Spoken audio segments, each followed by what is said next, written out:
Happy New Year. Hi, Ethan. Was I supposed to yell that? I don't care.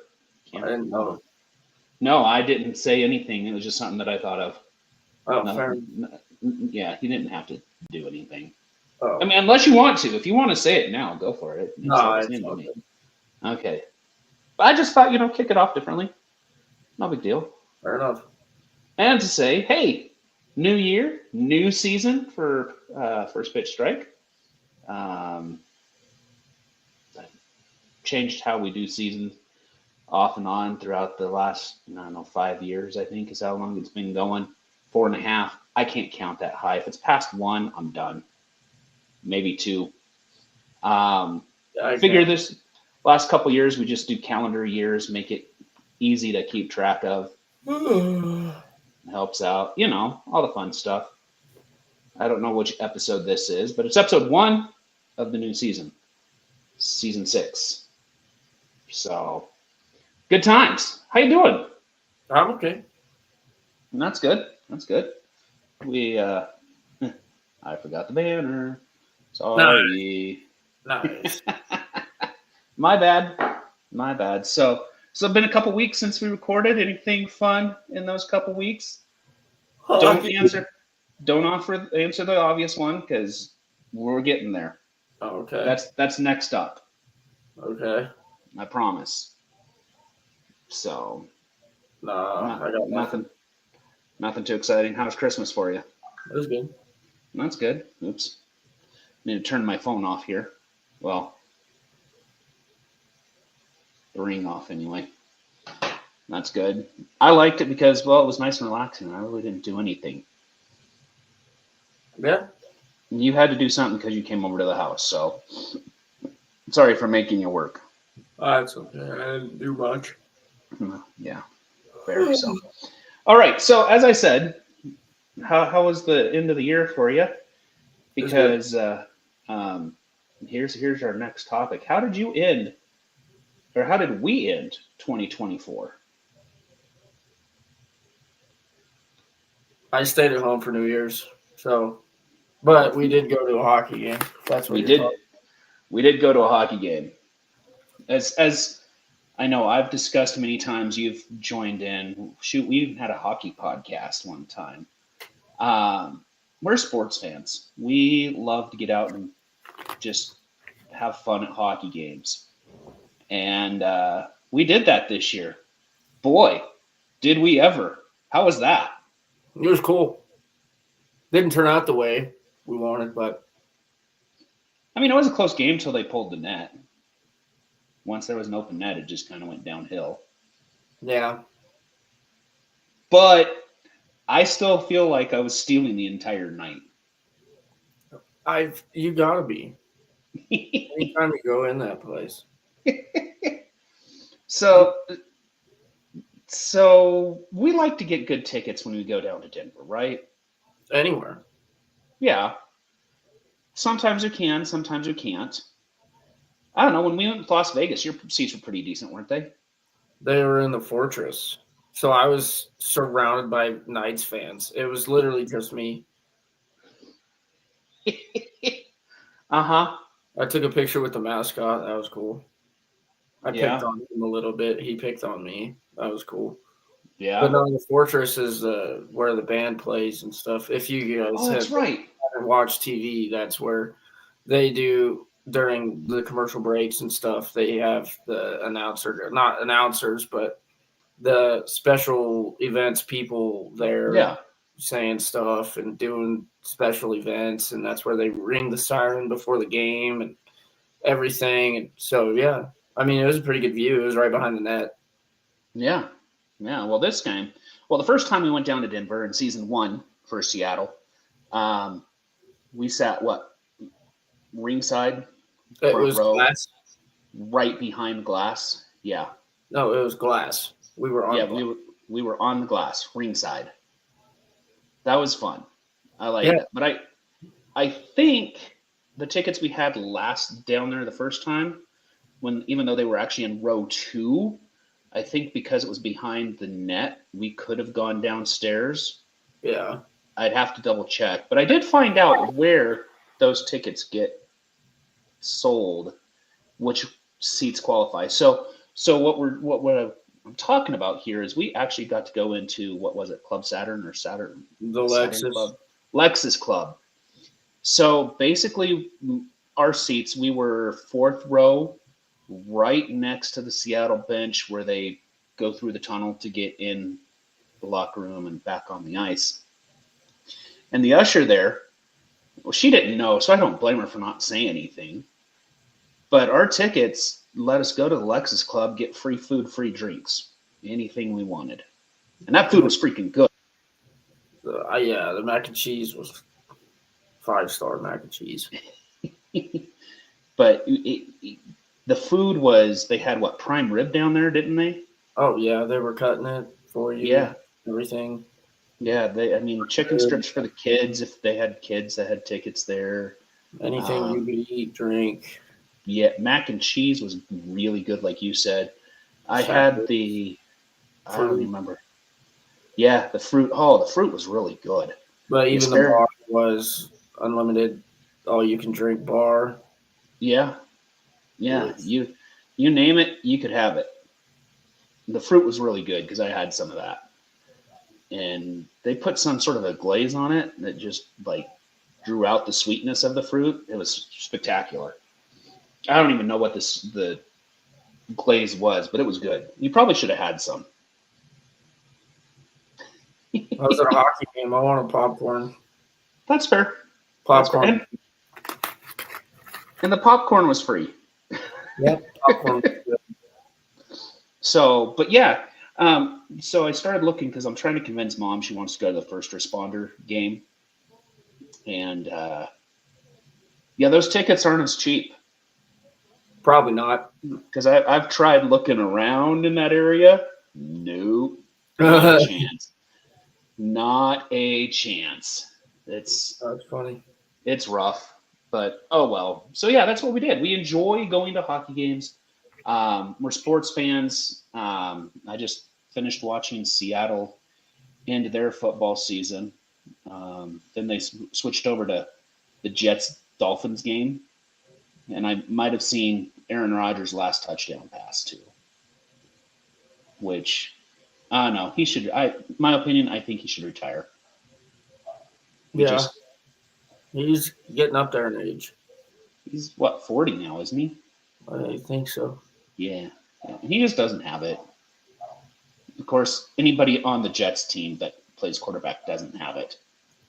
Well, I mean, especially after you tear your Achilles at that age. Yeah.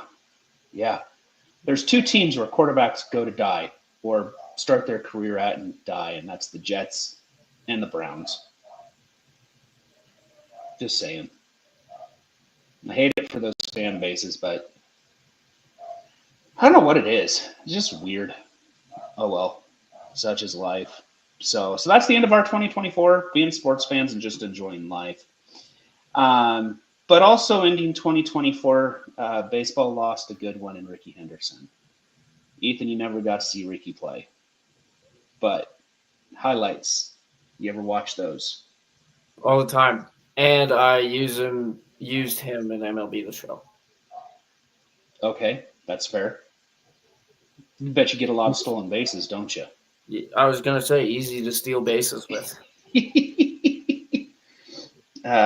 Yeah. So growing up, I actually had the privilege of watching him and Coleman.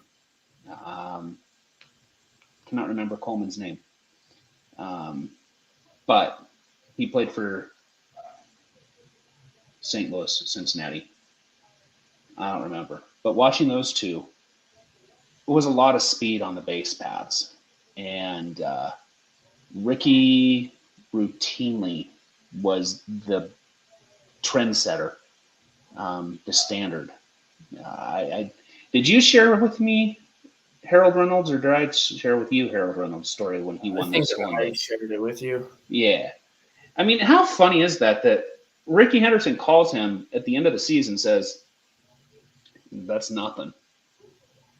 He says, "I had 60 at the All-Star break." Yeah. Yeah. Yeah. Which he didn't play that year. That was 87, wasn't it? I don't remember. Or was it 89? I don't remember. Hold up.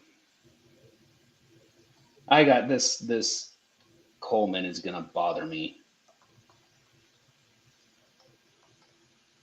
Vince Coleman. Hmm. Vince Coleman for the Cardinals used to steal a lot of bases too. He just nobody could steal bases like Rickey could. That's the thing, and that's kind of told as to why I'm going where I'm going with this. There we go. My computer was messing up.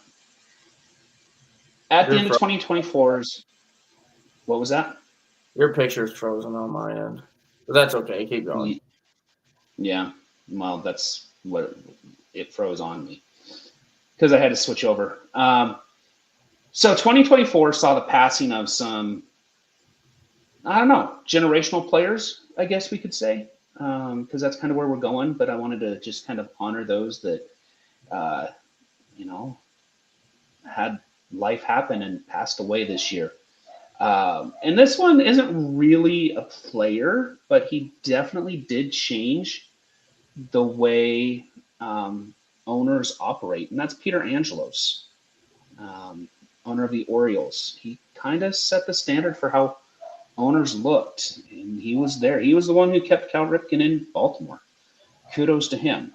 You know, he owned those Oriole teams for 31 years, and not being privy to ownership at that time, that I kind of see things differently now. I'm kind of bummed I really didn't pay much attention to them, but that's okay. So yeah, we lost Rickey Henderson. We also lost Whitey Herzog, um, one of the great managers for the Cardinals. Um, but that was after he was a huge manager with Kansas City, you know. So when you can catch on with two teams in the same state and have fantastic careers there, you're doing something right as a manager. Would I call him a generational manager? I don't know. I don't know. But if you do get a chance, you go look up Whitey Herzog arguing with an umpire. That was always really fun to see. Okay. But there in St. Louis, he did get into the World Series 3 times and wound up winning one of them with Ozzie Smith and Vince Coleman, of all people. So there's that one. We did lose that. That's fantastic manager. Willie Mays. I forgot that he passed away earlier in 2024. So there's Willie Mays. And then the other big ones, 3 more big ones. How about Pete Rose? Yep. I'm sure I'll touch on him here in just a few minutes. Louis Tiant. Remember watching any highlights of Louis Tiant? I never got to see him play. I don't think so. Hall of Fame pitcher. 1968, when opponents batted only 168 against him. Wow. How about that? Yeah, exactly. And then probably for me, another big one of my youth was Fernando Valenzuela. Yep. I mean, that's impressive. Why am I still frozen here? I'm going to have to try something here. Sorry.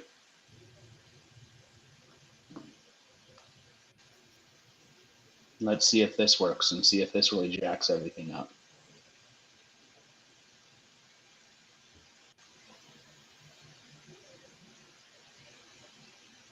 Sorry. Still frozen. I know, I'm trying one other thing.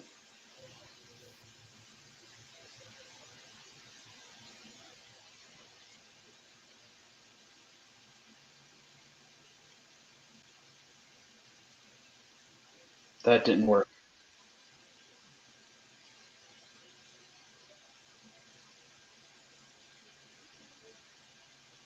Okay. So, you're just gonna get a picture of me.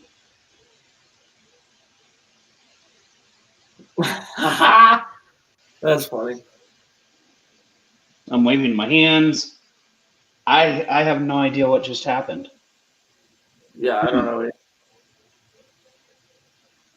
And I don't want to end the stream, and I don't know if I refresh if it will end the stream. No, it will. It'll kick you out. Yeah, but will it end the stream since I'm the moderator? Probably. Yeah, probably. Okay, well, we're just going to get a picture of me then. So, to those that we lost along the way, Pete Rose, Louis Tiant, Fernando, Ricky, thank you for your contributions. And to their families, I just say, hey, thanks to the families for sharing their loved ones with us during their baseball careers. Their sons, their spouses, their fathers. It's a lot of sacrifice, and much respect to the families. So, which leads us to the generational players. Like I said, Pete Rose. I'm going to start with Pete Rose. Definitely was a generational player with his hustle. Charlie Hustle, basically, is his nickname. And if you ever watched him play baseball in the All-Star game, you would know why it was Charlie Hustle. So I don't know. So that's my first generational player. I know last episode we talked about Juan Soto not being a generational player, and obviously Mr. I can't even call him Mr. Dodger now. You can't. But Mr. Otani being the generational player of your generation, right? Yeah, he's. I mean, you could probably throw Juan Soto in the mix. Don't get me wrong; he's really good, and he deserves its spot. But But really good though. Does that qualify as generational? what? Being really good, does that qualify as generational? I don't know. Hmm. You I can don't put him know. in the mix, though. I mean, who else has been as good as him? Aaron Judge. Him too.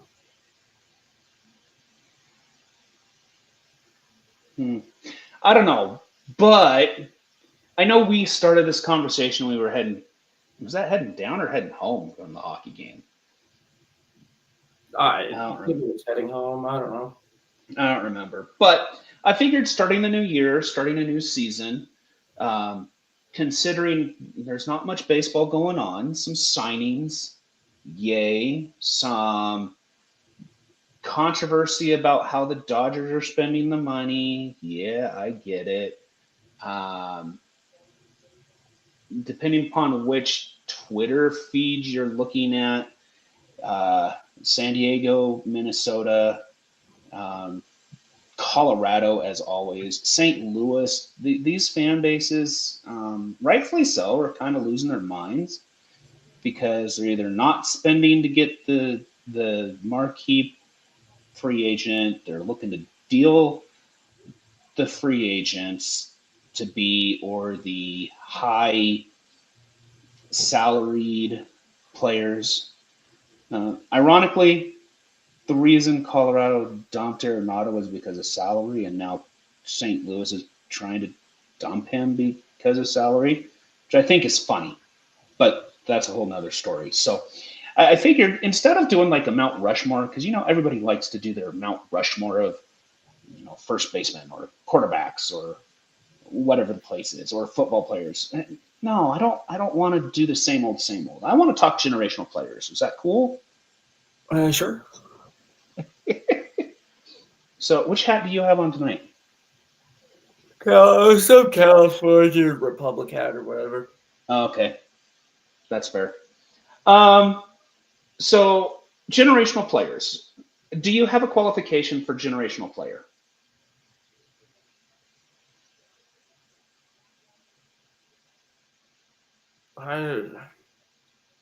It's hard to explain. I guess I don't know. Okay, what would that explanation be? Try them. I would say doing stuff that hasn't been done or out playing everybody. I don't know. I think for me, those yes, but I think the way people And the way you show yourself and the way you play. how about changing the way that everybody else plays? Yeah, that too. I think that would be a huge qualification for me. Um, I don't know. Is eye test maybe?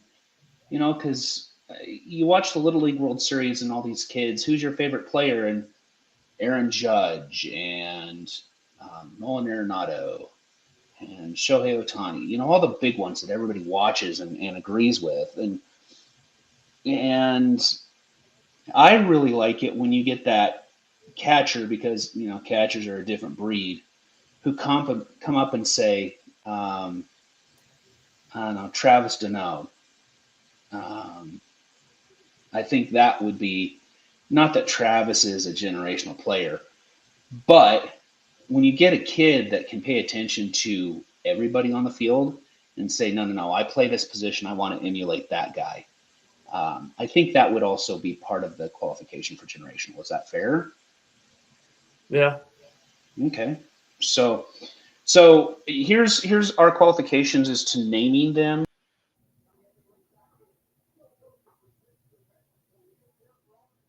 Uh-oh. Where'd he go? Still live here. Awkward silence. Sorry. I don't know what happened. Hopefully he'll be back. Oh, This is weird.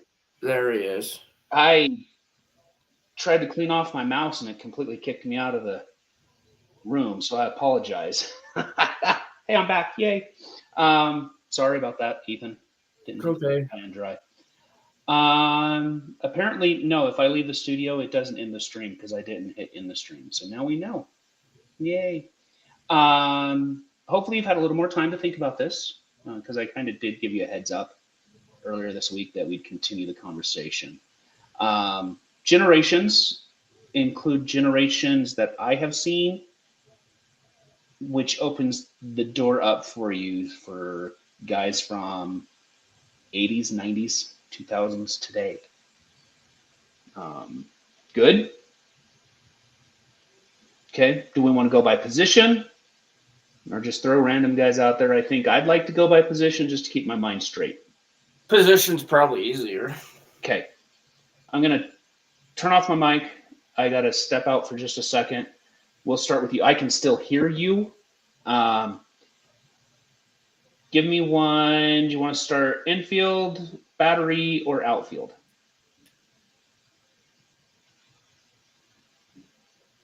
Let's start with the catching spot. Okay, go for it. Generational catcher for you, be it from my era or your era. Go. I'm saying either Johnny Bench or Joe Mauer. And the reason why, I didn't really see Johnny Bench play, but from what I've heard, from what I've seen on replays, he's kind of ridiculous. Had a cannon behind the plate, could hit for power, contact, you name it, do everything, and he was smart behind the plate, knew what he was doing. Joe Mauer was the same way, but he was like not as powerful, but more of like driving in runs type of guy. Okay. And Okay. he could do stuff behind the plate that I never seen before. That's fair. That's fair. Unfortunately, he ended his career at first base. But I would agree with both of those. I don't care. He started a catcher. Oh, he did. No, I agree with it. I just it's you save the knees, you get an extra year or two. I get the move to first base, but I would agree. Mauer behind the plate is probably pretty good. And his last game was behind the plate. They put him in at catcher. That's true. They did. They did.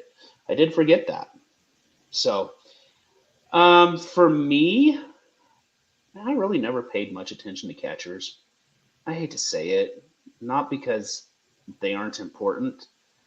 Just, I never really saw many catchers do great things until um, two of them, and very recent, Yadier Molina, with the way he set up behind the plate and was catching, and his I don't know. That defense. dude's brain was insane. Oh, absolutely. Um, I'd say him, and then probably for me also, and this is not being biased, but Cal Raleigh. And the reason I say Cal Raleigh is twofold. One, the defense is spectacular. The way he frames is phenomenal. And I mean, his frame rate for called strikes was what, 20 frame points better than anybody else in baseball this year. But then also, he's doing it from both sides of the plate, too. Yeah. And as a catcher, that's really hard. Really, really hard.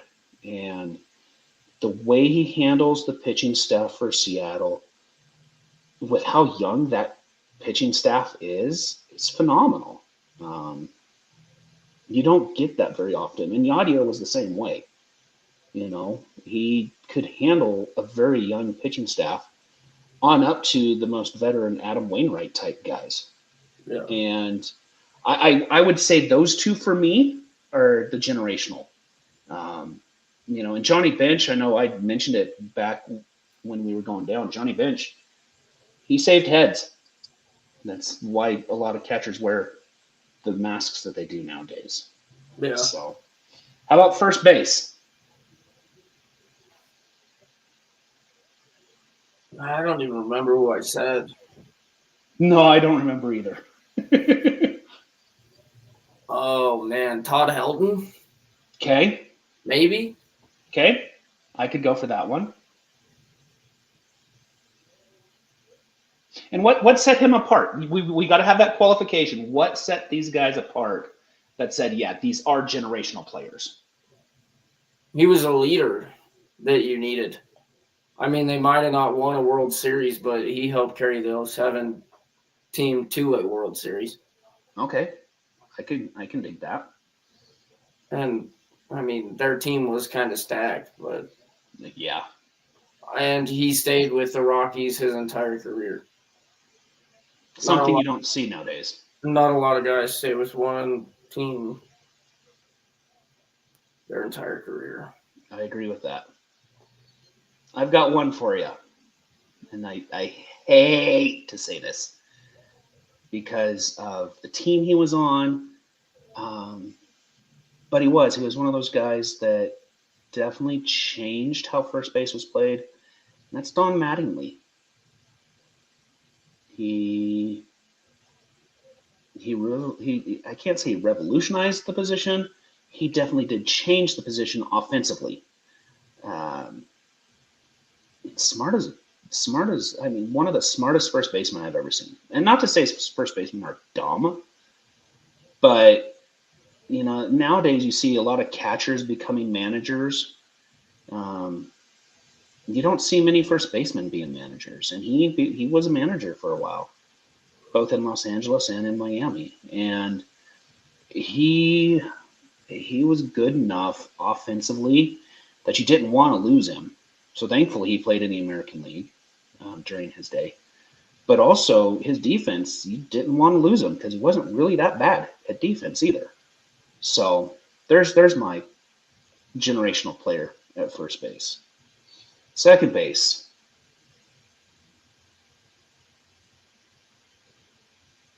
That one's tough. Do you want me to start this one? Yeah. I hate this because of who he plays for, Jose Altuve.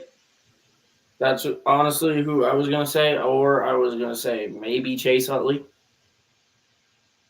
Not a bad choice either. Really not a bad choice. If you wanted to go to my generation, you could go, for me, personally, second baseman was Lou Whitaker. But without Lou Whitaker, you probably wouldn't have Chase Utley, for one, or Jose Altuve. because Whitaker was the spark plug to start things, and that's where definitely Altuve is. He's that spark plug for Houston. His Yeah. defense isn't bad at all. Utley had pretty good defense too, if I'm not mistaken, didn't he? Okay. Whew. Really good defense. Yeah. Even though he got under people's skin. Maybe that's the thing. Maybe that's a qualifier for second base. Get under people's skin because Altuve does the same thing. He gets under people's skin.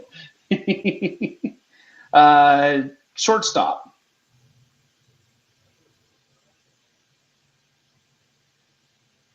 Give me one, buddy. I know you got it in you. Or Derek Jeter. I would have gone Ozzie or Jeter. I like both of those. I just Ozzie, don't. Maybe for like right now, I might have to go Bobby Witt Jr. Oh, okay. But if we're talking like what we're talking right now, then I'm going Ozzie Smith, Derek Jeter. You know, interestingly, I can see parallels between the two defenses for those guys. Because Ozzie just made plays that nobody should make. And unfortunately, Jeter did the same thing. Yeah. You know, I just it hates me to say Jeter because, well, Yankees. But I mean, you kind of have to. Who's better at shortstop? Oh, who was better at shortstop than Derek Jeter?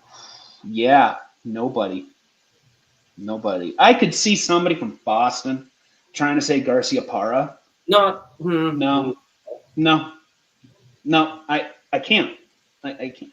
I like. There's nothing wrong with Garcia Parra, but I can see somebody from Boston in that time era saying, "Man, Garcia Parra was better." No, he wasn't.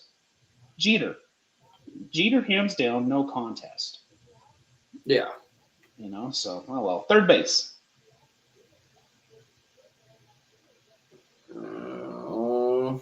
You go. I gotta go. Just because it's going to be a popular say, but gotta go Wade Boggs. He played really good defense. His offense was definitely different because he wasn't a power hitter like most third basemen are nowadays. But the boy could hit, So I gotta go Wade Boggs. And he actually did change the way third baseman. I mean, he could hit. Don't get me wrong. He could hit for power if he wanted to. He just never really wanted to. But he definitely changed the discussion on how third basemen need to play. So that's where I'm going as Boggs. This one's hard for me. I've seen a lot of really good third basemen. Oh, yeah. Like early prime Manny Machado on the Orioles. Okay. Ooh. Yeah. And he's still pretty good.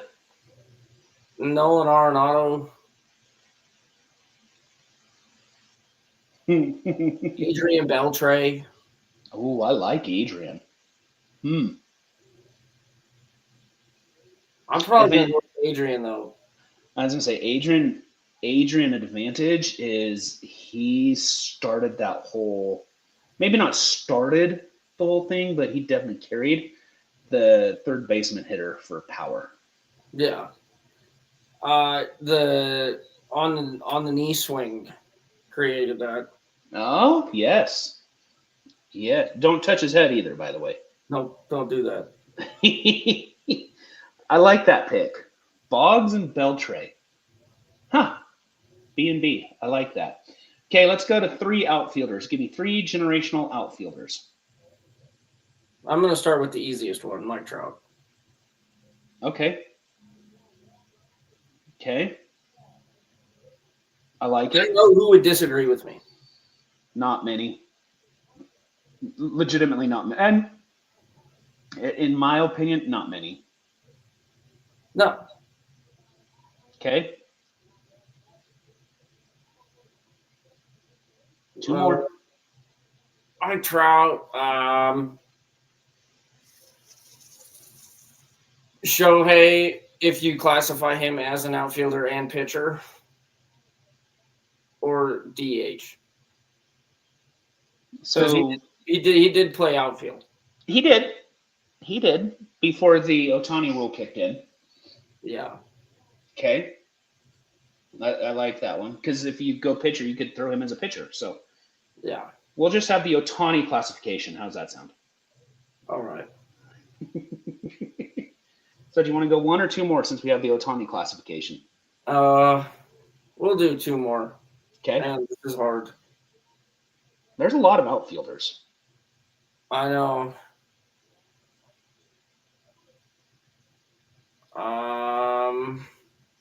Mickey Mantle. And that's before my time, but I mean, I can see it. Yeah, he retired before I was born there, Skipper. Rickey Henderson. Okay, good. I'm glad you said that one. Ichiro. There's three. Okay. Now, why Ichiro? He came over from Japan and just dominated. Yeah. And he stole bases. 3,000 hits. His 3,000th was a triple at Coors Field. Yeah. He's still going. Teaching kids how to break windows in Japan? Yeah. Yeah. If you haven't seen that video, it was last year, wasn't it? Last year or the year before, I think. Yeah. Just taking BP with some high school team in Japan, and, well, he broke the window of the school in right field. How do you do that? Which is hilarious. Yeah. First of all, I get why a school would be that close to the baseball field for high school. I get it. Not many guys are going to be able to hit it like that in high school. Yeah. But why would you put a building that close to the ball field?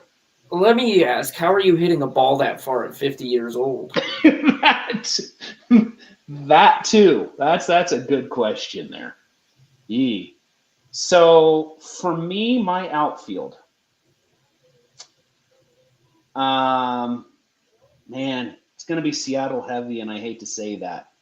But Ichiro, definitely, for the exact same reasons. I could throw Ken Griffey Jr. in there, too. You could, and that's where I'm going next, is Ken Griffey Jr., because had he not gotten hurt as much as he did, I wouldn't be surprised what he would have been in that home run race back in the late 90s.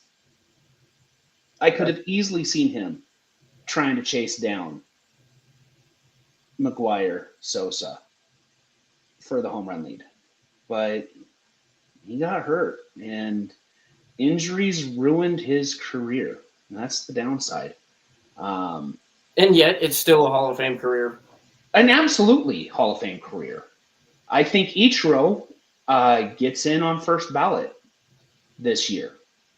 And he definitely is a Hall of Fame career. And not just 3,000 hits here in the United States and MLB, but he had 1,000 hits when he was in Japan. Yeah. So that's 4,000 hits plus as a professional baseball player. Yeah. So that's phenomenal. Rookie of the Year, MVP in 2001. And if you counted the ones he's had after he's retired, he's probably over 5,000-6,000. Yeah, right. Yeah, if only you could count those. But yes, that's, and he's still a part of the Mariner organization. Every spring training he's there, he's mentoring guys. He's doing things. Ken Griffey Jr., he's working for MLB front offices now, but he's back in Seattle every so often, mentoring guys, talking to guys, saying, hey, play it this way, do things this way. And when you can get guys like that to get into an organization and just pour into the up-and-coming guys, dude, that is a generational player, because they're taking their generation and instilling it in a new generation. Is that fair? Yeah. Okay. Then my third one, gonna pull a surprise on you. Kirby Puckett. Doesn't he play football? He was built like a football player. But no, he was the left fielder for the Minnesota Twins when they won the World Series. Oh. And For a second, the name, I was thinking of Kenny Pickett for a second. I don't know, the guy that messed up the throw. That's the name that went through my head when you said that. Pickett, they're close. I get it, I suppose. Kirby, Kenny, that's kind of close. Just ignore that. That was fantastic. No, Kirby Puckett, I say him because he just played balls to the wall. He didn't stop. He could hit for average. He could hit for power. His defense, some of those defensive plays that he made were spectacular. And yeah, we're missing a huge one here, too. A big one that both of us talked about on our way down to the football game. But I wanted to go a little different because, Kirby deserves some love. And yeah, he could hit, but he could steal bases too, even though he's built like a running back. A big, thick running back. And I'm kind of ashamed of ourselves because we completely left off Bo Jackson. I was going to say Bo Jackson. Yeah, we hate ourselves apparently, don't we? It's okay. Yep. So, and then give me 2 pitchers. Randy Johnson. Ooh, okay. And I'm going to go Paul Skeens. Whoa, early in the career to be a generational player. Huh. Wow. Okay. Why Skeens? I don't know. There's just something about him that's different. You don't see a lot of guys in their first year going out and doing what he did. Will it continue? That's fair. I don't know. But should it continue? Yes. Absolutely. Because he's getting better and better every time he steps on that mound. Agree. Will he have a couple of rough starts? Absolutely, everybody does. Everybody does. But he will be one of those guys that dominates for a long time. Okay. Interesting. I don't know. Maybe you could throw Jacob deGrom in there too, since he was like one of the first starters that actually was throwing fast and hard and with a low ERA and at that consistency before he got hurt. Okay, I could see that argument. Unfortunately, he's another guy like Griffey Jr. that just got hurt and hasn't been the same since he started. Can you say Clayton Kershaw? Can you say Madison Bumgarner? Can you say Zach? For longevity, I could go Greinke and Kershaw, but I don't know that they had an impact on pitching the way that even DeGrom did, because DeGrom did, like you said, he was the first one that would come in and throw heat and then turn around and throw like slow heat,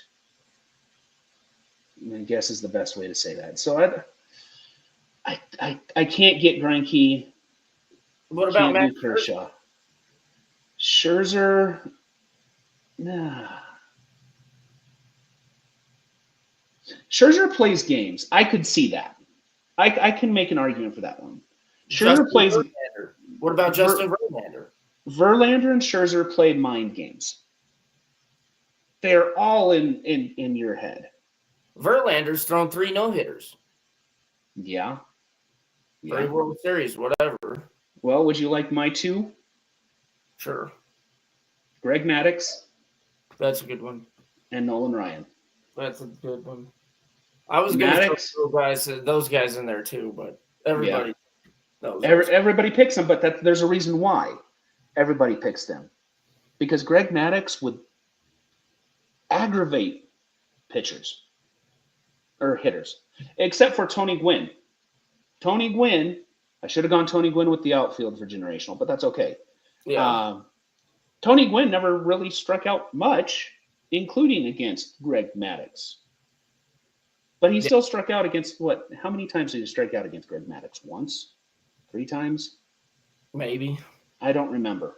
It was a stupid number because Gwynn never struck out. But everybody else just could not hit Greg Maddux. Yes, there was a time he would have a bad game, but his bad game was 3 runs instead of 1. Yeah. And when you do that, that's changing the game. And then Nolan Ryan, just because the dude never got hurt. And when he did get hurt, that was the end of his career, So, and how many no-hitters did he throw? How many strikeouts did he have? How many different teams did he have this longevity with for, his 20-plus career? How many faces career? did he pound in? Huh?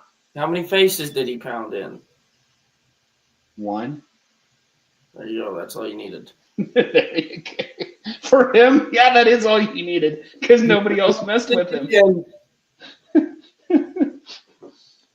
That's the Texas boy coming through in him, the rancher. So there's that one, and then we got one more, and this is DH, generational designated hitter. What say you? That one's tough since we just kind of put it in. You did, but we had the Ohtani category. No, I'm saying like DH in like the league. Oh, across all of baseball? Yeah. Okay, I get that. But there are a couple. Because it was just the AL at one point. It was. I'm sorry. I'm going to be really biased here, but Edgar Martinez. He was, I believe, your first full-fledged designated hitter to get inducted into the Hall of Fame. Yeah. But there's a guy in Boston you could probably say. David? Yeah. Yeah. That pisses me off, too. How good could Seattle have been with him? Oh, ridiculous. Good Lord. Piss me off. Oh, well. Such is life. So that's our generational. I don't know. Fun exercise. Drop us a line via comment here, or when we post a podcast, a comment on the podcast page. Drop us a line, even on Facebook, Twitter, X, whatever it is, as to who you think is a generational player. From the 80s, I was born in the 70s. I don't remember much of the 70s, but definitely 80s, 90s, yachts, 2010s, and now. So let's go to the Don't Be Stupid Award. I know I asked you, but part of the Padres, Twins, and Mariners fan bases, the reason why they're so upset is because none of those teams have spent a dime in free agency this year. Why is that, Ethan? They don't know. The Padres probably think they have a good enough team as is, so that's that. The Mariners front office just doesn't think. They're retards. And the Twins, I don't really pay attention to the Twins, so I don't know what's going on with them. I don't know what's going on with them. And they didn't make the playoffs last year. They had a decent team, but obviously not a playoff team when you got Cleveland and Detroit in front of you. Are they going to rely on the young kids? Scares me. Not that relying on young kids is bad. Julio Rodriguez, Paul Skeens, Bobby Witt Jr. Not bad, but I don't know. Padres, do they really have a good enough team? No, they don't. That's why they've lost. Okay. That's why they haven't won a World Series. Okay. I was thinking, do they really? Because they traded Juan Soto. They did get Luis Reyes, which is nice. But Tony Gwynn of nowadays. Oh, absolutely. 100% yes. Oddly enough, he's playing in San Diego, where Tony Gwynn played. Yeah. But yeah, I mean, I don't see. Yeah, you got you Darvish, but who else do they have in pitching? Do they have anybody? I know they do, but I can't remember anybody outside of Darvish. I can't remember anybody either. So Seattle, I'm not as upset at them for not spending money as what people would think should be upset. And the reason being is because that very small sample size in September of Dan Wilson managing and Edgar Martinez as the hitting coach, I believe they actually have something there because they simplified the hitting. You now have Kevin Seitzer in there as the hitting coach with the organizational hitting development boss. What I don't even remember what his name is Edgar. So from Everett on up to Tacoma and into the big leagues, it's all going to be the same hitting program. Which, when you think about it, with Post 6, that's the same thing you guys do, correct? You have a program regardless of what team you're on. Yeah. And I think that is going to benefit Seattle a lot because it simplifies everything. Yeah. And when you have two of the best hitters from the 80s and 90s, and Kevin Seitzer and Edgar Martinez, as your hitting instructors and hitting coach in the majors. Huh? You listen? Yeah, exactly. And do as you're told. Do as you're told, but they didn't complicate the hitting. They just didn't. They made it nice and easy. And you look at the results that they had, and, well, when you make hitting easy, getting on base is easy. Yeah. So, and I say easy when you can get on base 30% of the time. That's still failure, but it's success in baseball. So, so I'm not as upset at them for not spending money just yet. Get towards spring training, I might get a little antsy, but I'm not upset that they aren't. I'm more upset that they can't figure out what they're going to do with Luis Castillo. Do they trade him? Do they keep him? I hope they keep him at least one more season. That's just me. Yeah. Hopefully he can figure it out. Yeah, so there's our Don't Be Stupid Award winners. Mariners, Padres, Twins. Spend some money. Go buy do something. Do something. Anything. So I got some trivia for you. That trivia was the first one. But the second one is a fun one that I picked up off of X earlier at the end of the season last year. There were two players in all of baseball last year that had a bat speed over 90, a sprint speed over 90, and an arm speed of over 90. Can you name one of those two players, if not both of them?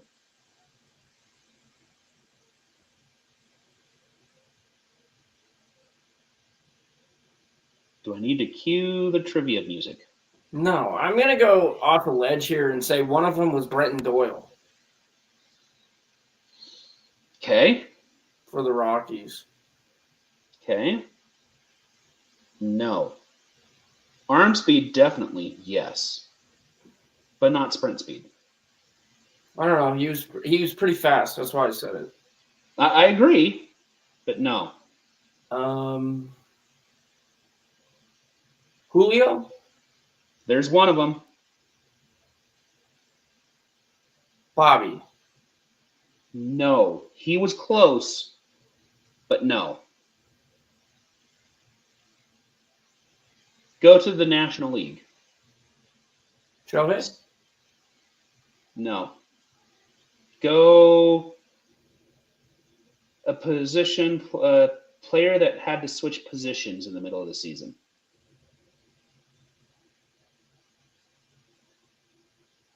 He was a shortstop. Trey Turner? Ellie. De La Cruz? Ellie De La Cruz. Okay, I can see that.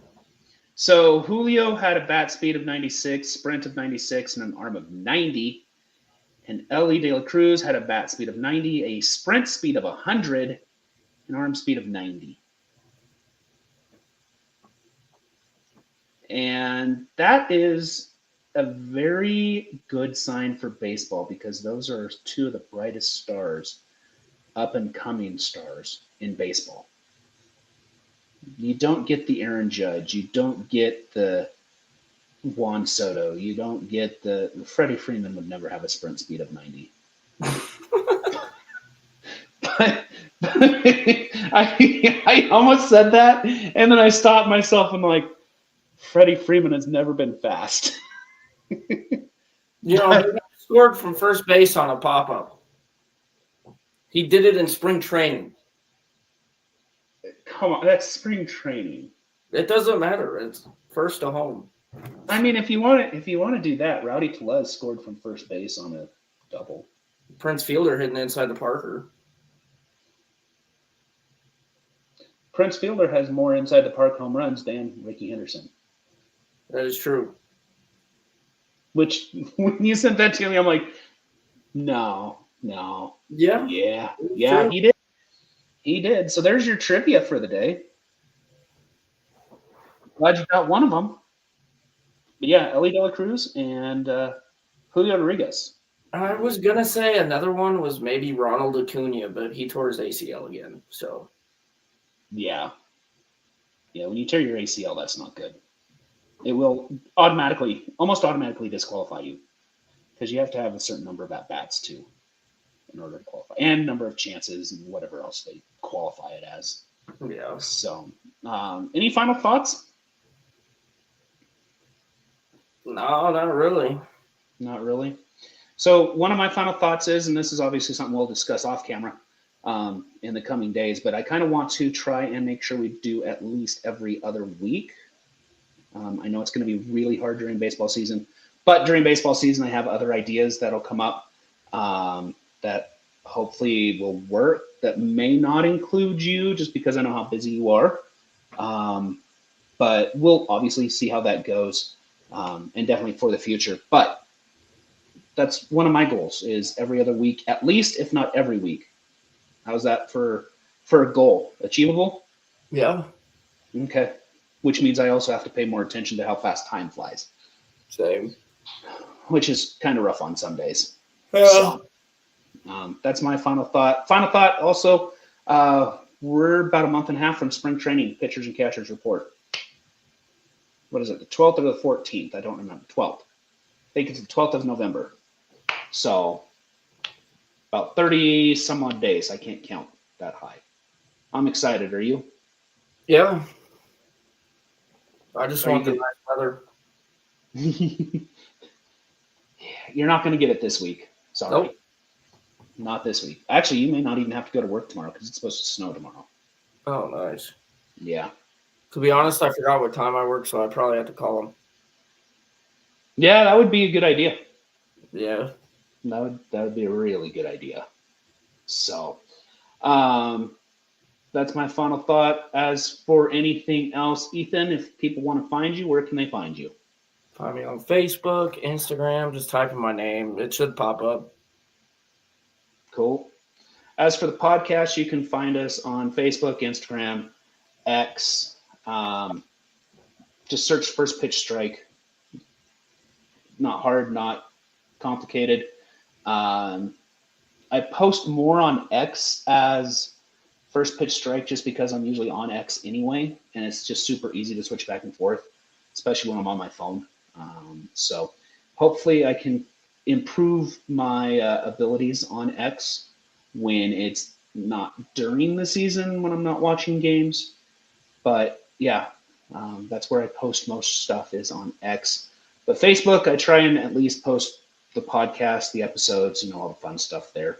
As for me, X, there's my handle for X.